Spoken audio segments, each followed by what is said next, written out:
What is the difference between how you handle your children and how you handle your students? How I handle my children and how I handle my students. I like to refer to my students as my children. So sometimes I can be very confusing when I say my children did or my kids did.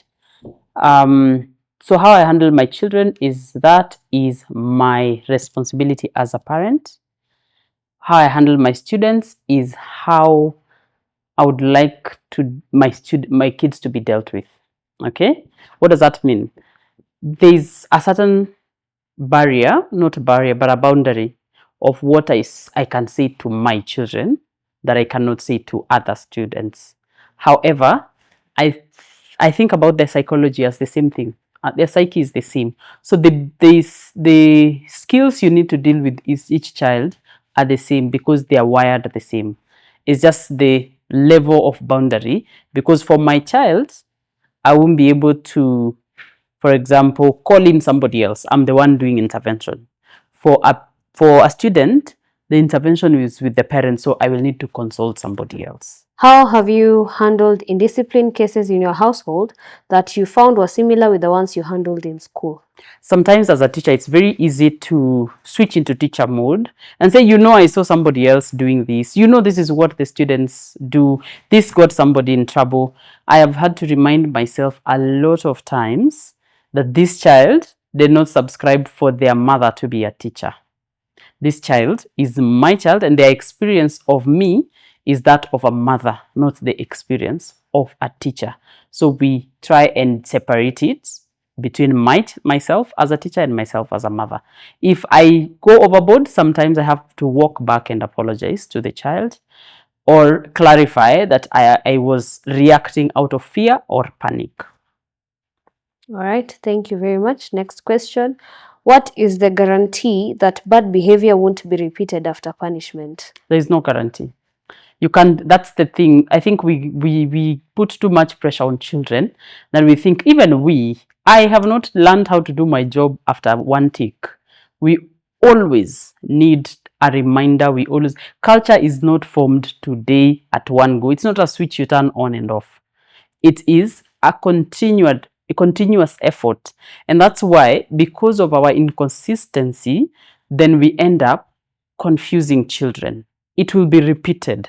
I think as a parent, as a teacher, it's good to leave space for disappointment so that when it happens, you're like, yeah, they're teens. However, there should be some progress. It shouldn't just be stagnated. They did this last time. If you gave feedback and said, if you're in trouble, let me know before I find out.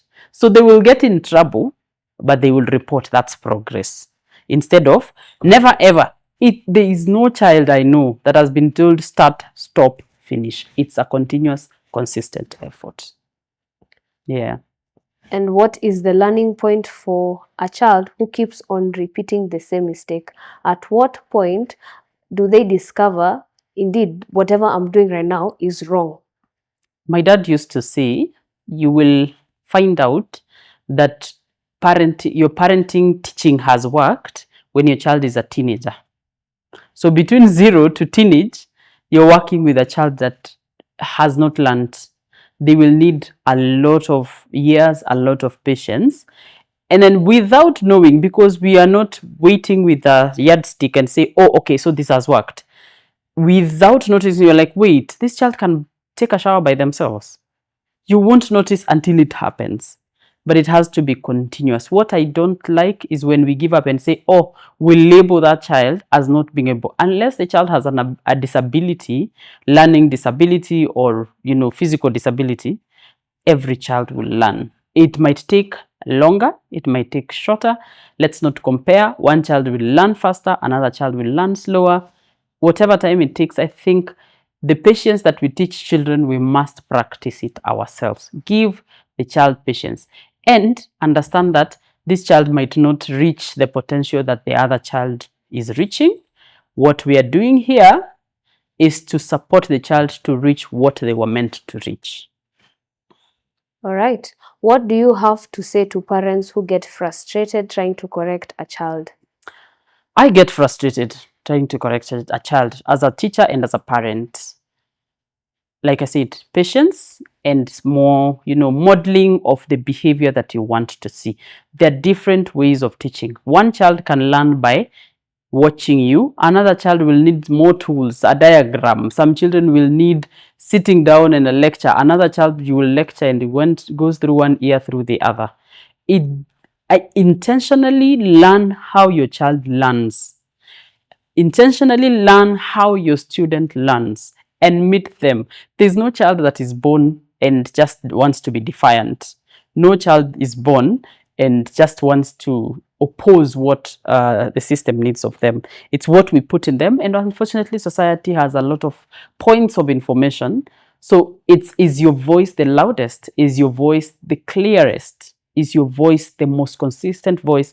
Is the voice the reference point for your child? Because at every stage of their life, sometimes it's the nanny, sometimes it's yourself, sometimes it's the teacher, sometimes it's the peers. Just the idea is to make sure that the reference point is you.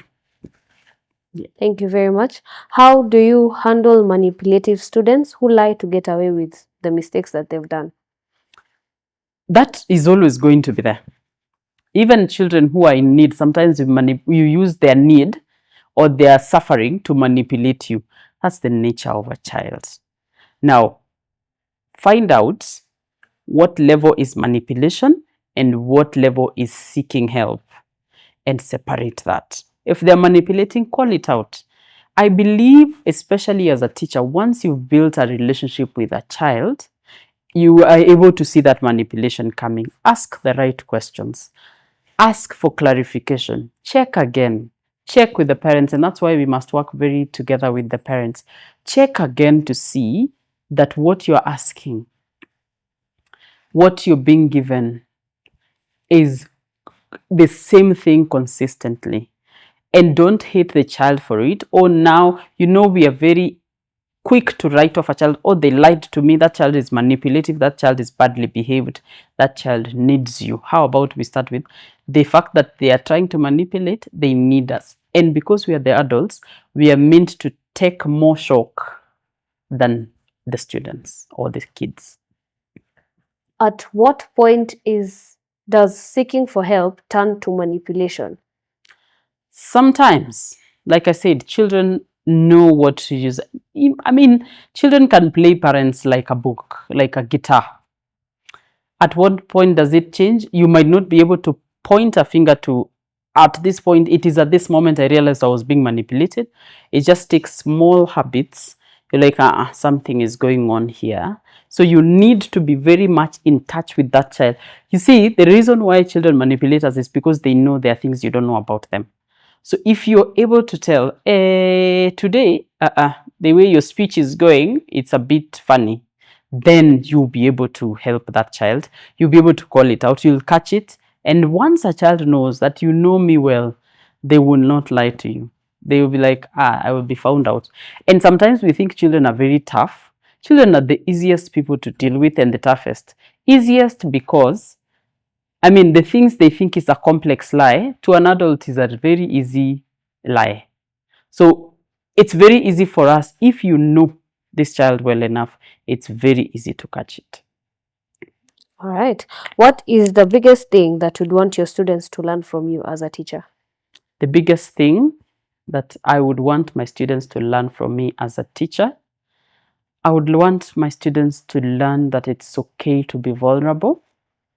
Maybe two, I would like for them to see me as a person who has also made mistakes. And that's why I share my mistakes, my high school mistakes, I share them with my students. I tell them I was not the best, I was not the perfect, but because a teacher believed in me, then I was able to correct my mistakes. So I would want them to know that you show up as the most authentic person, be vulnerable, but also learn as you go.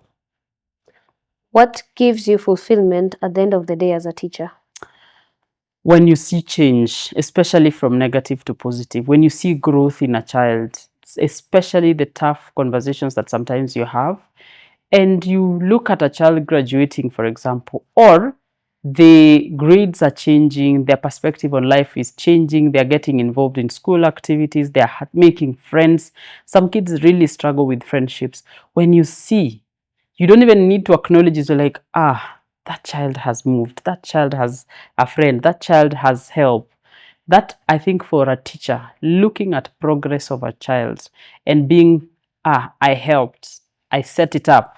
That's, I think, the peak moment. It doesn't matter how, I think it doesn't matter how tired you are. When you see that progress, that's the best part of teaching.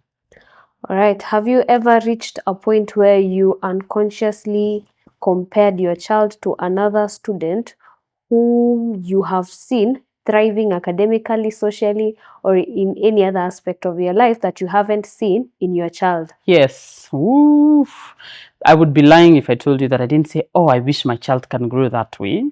What I'm careful to do is not to compare my child. I grew up in a household where my siblings were really, really academically gifted, and never did my dad try to compare, or my mom tried to compare me to them. What they focused on is encouraging me to move.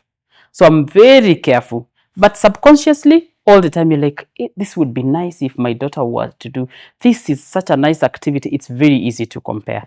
What you must consciously do, because it damages the child in a way that, and I have a lot of students in my office all the time who are like, I cannot believe my mom thinks I should be like my sister. Because inherently, what you're telling that child is that if they behave like the sister or the brother, they are better.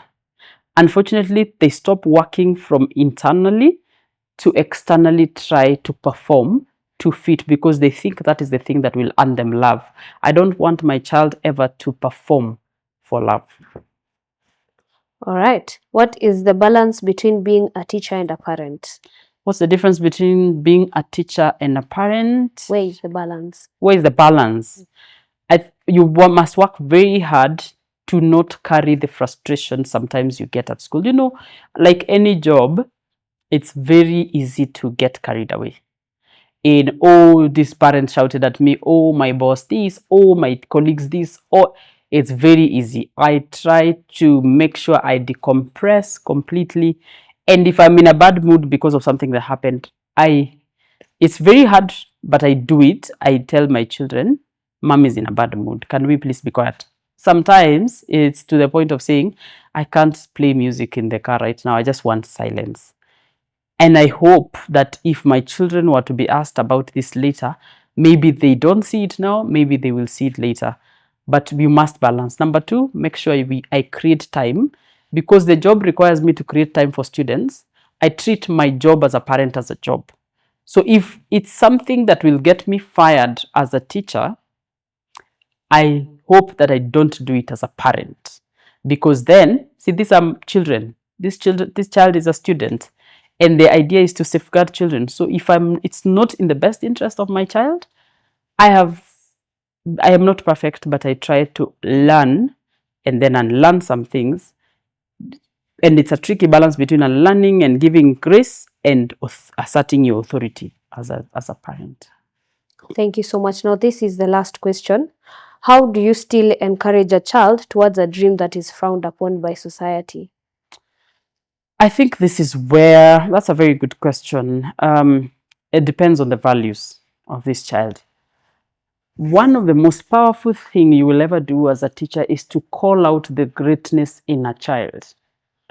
And the advantage you have as a teacher is that you are going to have perspectives. So what is it that the child wants to do? What is it about society? I think as parents and teachers, society has taken too much power over us.